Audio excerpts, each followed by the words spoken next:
Selamat pagi teman-teman AM4B serta Bapak Muhammad Hasan, SEMSI, selaku dosen pengampu mata kuliah Audit EDP tahun ajaran 2024-2025.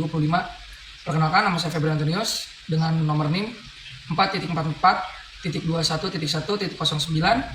Pada kesempatan yang berbahagia ini akan menjelaskan salah satu proses kegiatan penggunaan SEL untuk mata kuliah Audit EDP pada modul chapter 3. Teman-teman dan juga Pak Hasan, pada kesempatan kali ini sesuai perkenalan di awal, saya akan membahas tentang chapter 3, di mana chapter 3 pada Audit EDP ini akan membahas tentang membuat project dan memasukkan data di dalamnya. Bagaimana penggunaannya dengan aplikasi ACL9? Mari saya tunjukkan. Ya, baik teman-teman, untuk perintah yang pertama itu adalah start your project in ACL. Diperintahkan untuk pertama kita akan membuat new project boxnya, file name boxnya itu ACL tutorial metafor. Kebetulan di sini sudah saya buat, jadi tinggal saya buka. Nah, oke, sudah. Berikutnya mengimpor data file yang sudah ada menjadi sebuah table, yaitu dengan mencantumkan metafor XLS worksheet. Yang pertama adalah credit card metafor. Nah, jadi caranya itu ya, oke teman-teman, setelah melakukan pembukaan folder baru mengenai ACL tutorial metafor, akan muncul jendela seperti ini tentang data definition wizard. Ini akan memperoleh data yang ada di dalam, kita tinggal pencet next saja, lalu juga next. Nah, setelah itu di bagian sampel data files, di mana sebuah paket pengerjaannya, kita mencari credit card metaphors. Kita cari di sini. Nah, credit card metaphor sudah ada. Langsung saja di next. Jangan lupa untuk menyimpan formatnya dalam bentuk Excel, XLS files. Next. Oke. Lalu di sini kita simpan sesuai dengan nama yang kita ambil tadi datanya, yakni credit underscore cards metaphor. Setelah itu kita klik save. Maaf, saya ulang terlebih dahulu. Kita simpan di tempat yang seharusnya. Nah, oke. Nah, akan muncul kolom value dan definisi. Setelah itu kita pencet finish. Lalu kita lihat di sini sesuai dengan nama credit cards metaphor. Oke. Ini muncul tabel pertama, yakni credit cards metaphor. Jangan lupa untuk selalu menyimpan project yang sudah kita buat terlebih dahulu. Oke, berikutnya menurut modul diperintahkan untuk memasukkan data transaksi di bulan April, dan tentunya masih dalam bentuk Excel. Dengan cara yang sama, kita ke file new, tapi langsung kepada table. Table muncul kolom data definition wizard. Maaf, jendela data definition wizard seperti tadi. Langsung kita next. Kita next juga. Nah, kita cari datanya di sini trans underscore April. Oke, trans underscore April.xls. Kita open, kita next, kita simpan seperti biasa dalam bentuk format Excel. Oke, kita simpan dengan nama yang sama, trans underscore April.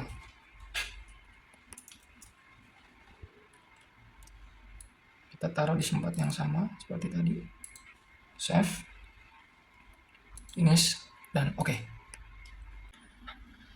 Berikutnya di modul terdapat perintah untuk mengimpor data unacceptable codes. Mungkin kalau menurut pengertian saya di sini ya, ini adalah sebuah kode yang tidak bisa diterima, seperti anomali data ya. Kita langsung aja buka file table seperti biasa, langsung di next. Nah, harus hati-hati karena terdapat dua bentuk data kodenya, yaitu ada acceptable dan unacceptable. Untuk pertama kita mencari yang unacceptable terlebih dahulu teman-teman. Unacceptable codes dalam bentuk txt, dalam bentuk teks. Kita buka.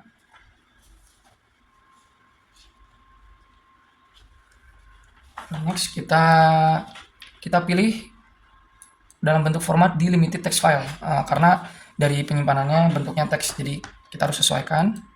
lalu di next. Nah, muncul kolom seperti ini teman-teman.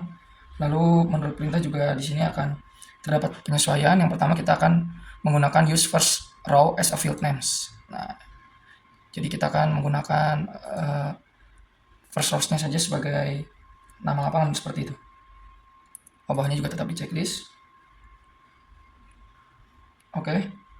First row of the file contains the field names which are codes and description in this instance. Jadi di dalamnya terdapat kode dan juga deskripsi, kode deskripsi ya.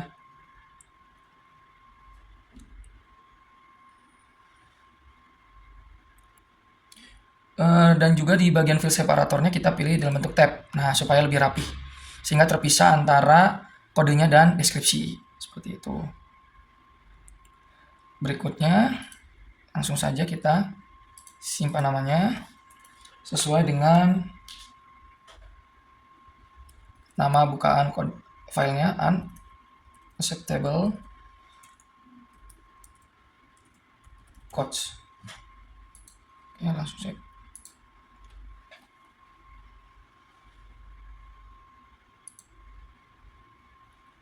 Oke, muncul data seperti ini. Nah, sebelumnya kita lihat di edit field properties. Baik. Nah, di sini kita diharuskan untuk mengubah kodenya, tipe kodenya menjadi yang tadinya numeric formatted menjadi ASCII text. Nah, supaya nanti bentuknya bisa kata-kata ya teman-teman sesuai perintahnya. Oke, yang berikutnya kita diminta untuk mengimport company department txt file. Caranya masih sama seperti tadi. Kita ke file, new, lalu table. Sebelum tadi di save dulu. Oke, next. Seperti biasa, next. Nah, langsung mencari company departments.txt. Oke, setelah itu next. Jangan lupa sesuai permintaan dalam modul kita menaruh bentuk company department teksnya dengan delimited text file. Setelah itu next. Nah, muncul hal seperti tadi. On the delimited file property screen, diselected use first row as field names is necessary. Select tab as the field separator. Nah, jadi kalau di dalam bagian company department ini kita tidak perlu menggunakan use first row as field names. Cukup menggunakan treat consecutive qualifiers as one. Nah, lalu untuk field separatornya kita menggunakan bentuk tab seperti biasa.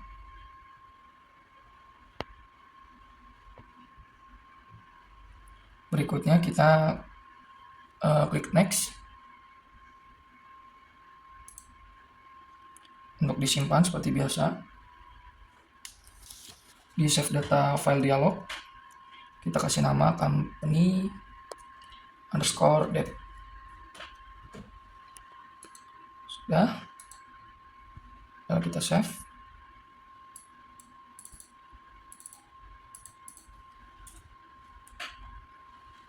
Sebentar, saya ulang. Oke. Berikutnya kita di bagian edit field properties ini terdapat penggunaan nama field 1 dan field 2. Jadi untuk field 1 tipenya ASC Romawi 2 text. Lalu field satunya diganti menjadi department name. Seperti ini ya teman-teman. Lalu untuk di field 2 kita kasih nama menjadi department code.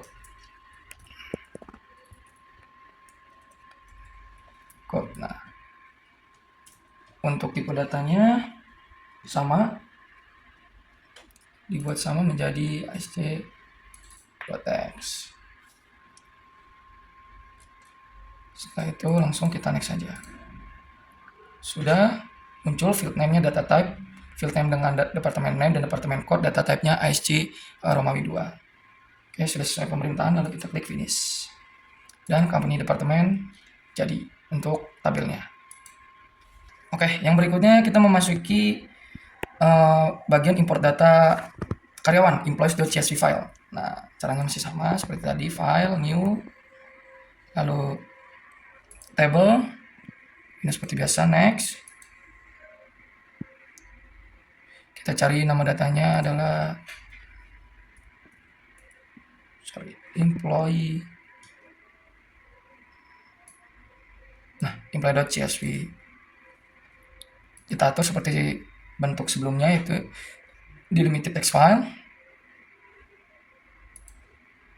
Nah, berikutnya untuk di bagian file format screen, identify properties, kita harus memastikan bahwa bagian field separator itu bentuknya adalah koma, sudah benar. Lalu menggunakan first row as field names, ya sudah. Sisanya tidak ada perubahan. Klik next. Lalu kita simpan dengan nama employees.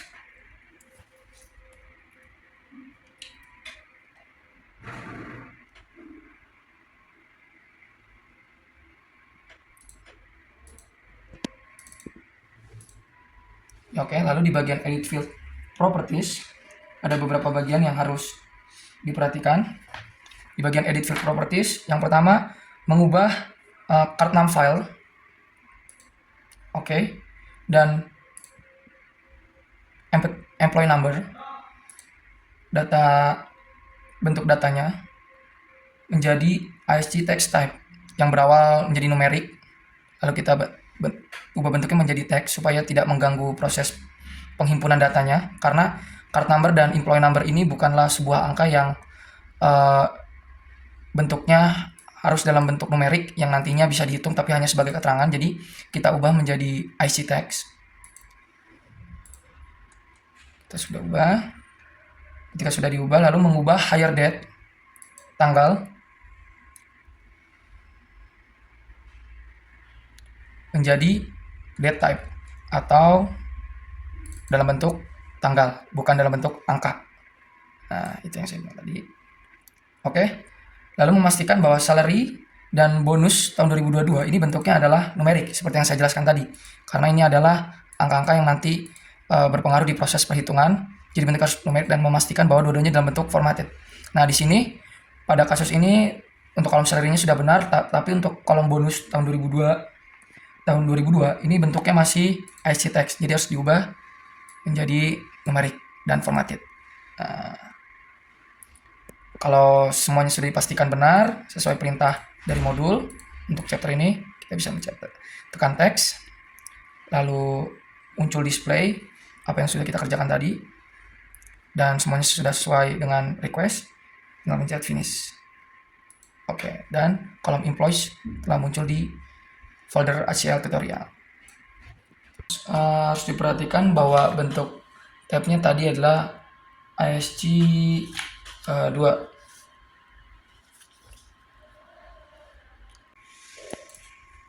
Oke, berikutnya yang terakhir kita akan membuka Acceptable Codes Access Database. Ini hanya bagian pengecekan saja bahwa apa yang sudah kita kerjakan itu benar isinya seperti biasa. Nah, nama filenya adalah Acceptable Codes MDB. Yes. Next, lalu biarkan saja bentuknya itu Access Database. Oke, kita simpan sesuai dengan judul bukaan tadi, ini acceptable codes.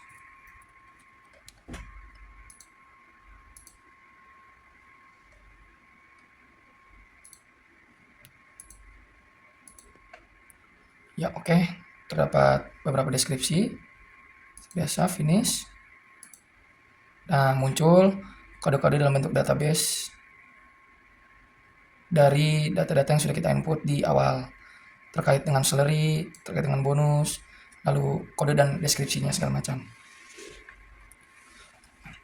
Oke teman-teman, berikut kesimpulan dari chapter 3 untuk submission yang pertama, untuk start your project. Jadi bisa dilihat di bagian overview sini, haruslah terdapat 6 bentuk, 6 perintah, mulai dari awal itu set table codes, lalu terdapat company debt, credit cards metaphor, employees, transaction April, dan acceptable codes. Jadi ini adalah perintah-perintah pembuatan tabel untuk submission yang pertama di bagian chapter 3. Nah, setelah itu kita bisa save dengan pencet file, lalu save the project. Nah, dengan begini kita sudah bisa keluar dan bisa masuk kembali. Nah, kurang lebih seperti itu untuk submission pertama. Terima kasih. Oke, kembali bersama saya teman-teman. Saya Febrian. Pada kesempatan kali ini saya akan menjelaskan tentang chapter 3 submission 2 ya, terkait dengan verifikasi data. Langsung saja kita buka di OpenACL-nya. Ini tabel baru ya di Credit Cards Metaphor. Oke, sudah terbuka tabelnya di sini. Dan di sini diberi perintah bahwasannya pada tabel layout masih terdapat ketidaksesuaian. Pada kasus ini yakni pada kolom card number ya. Card number ini kategorinya numerik, di mana card number ini sebenarnya hanya berisi nomor-nomor angka keterangan ya, yang tentunya tidak diperhitungkan untuk kegiatan audit ini. Jadi tipe datanya harus kita ubah dari numeric ini menjadi teks, seperti halnya description. Jadi caranya adalah kita klik 2 kali di bagian kategori, lalu muncul kolom name, type, dan yang lain-lain. Nah, di sini sudah ada keterangan valid data tipenya, yakni kalau bentuk numerik seperti apa, bentuk print, custom, dan lain-lain seperti apa, itu tinggal kita ubah saja di bagian sini, di bagian tipe, dan numerik kita ubah menjadi ASC2, yakni teks. Nah, lalu tinggal kita accept entry dengan checklist hijau. Oke, sudah selesai. Kita bisa cek di sini kalau data-data ini sudah dianggap sebagai karakter teks ya, bukan lagi numerik. Seperti itu. Oke teman-teman, balik lagi untuk kegiatan berikutnya di verify data submission 2 chapter 3. Masih sama di tabel credit cards metaphor. Kembali kita buka ya teman-teman. Lalu kita klik data, verify. Nah, muncul 3 bagian yakni main, more, serta output. Kita lihat verify fields-nya. Oke, verified fields, dan muncul dialog appear seperti ini. Nah, kita akan pindahkan semua bagian yang ada di sebelah kiri sini ke sebelah kanan. Kita add all untuk menguji apakah datanya sesuai atau tidak ya, kurang lebih begitu. Lalu kita klik OK. Oke lagi, dan ya, datanya semua benar, tidak terindikasi error ya. 0 data validity errors detected. Jadi terdeteksi bahwasannya data yang error validasinya itu tidak ada, 0 semua. Nah, kurang lebih seperti itu untuk bagian ini.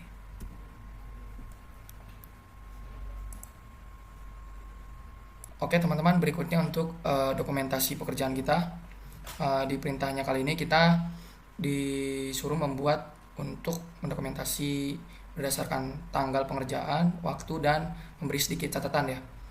Jadi perintahnya itu di bagian overview ini ya, kita pencet project kita, lalu file, terus kepada bagian property. Nah, kita langsung ke bagian tab notes ya, notes. Ini kebetulan sudah saya tambahkan tadi, cuma agak kurang pas. Akan saya ganti data telah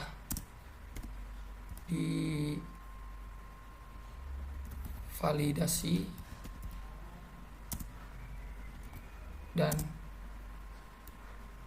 aman. Nah, lebih seperti itu. Lalu berikutnya juga teman-teman bisa menambahkan beberapa catatan, 1 atau 2 catatan. Langsung saja enter.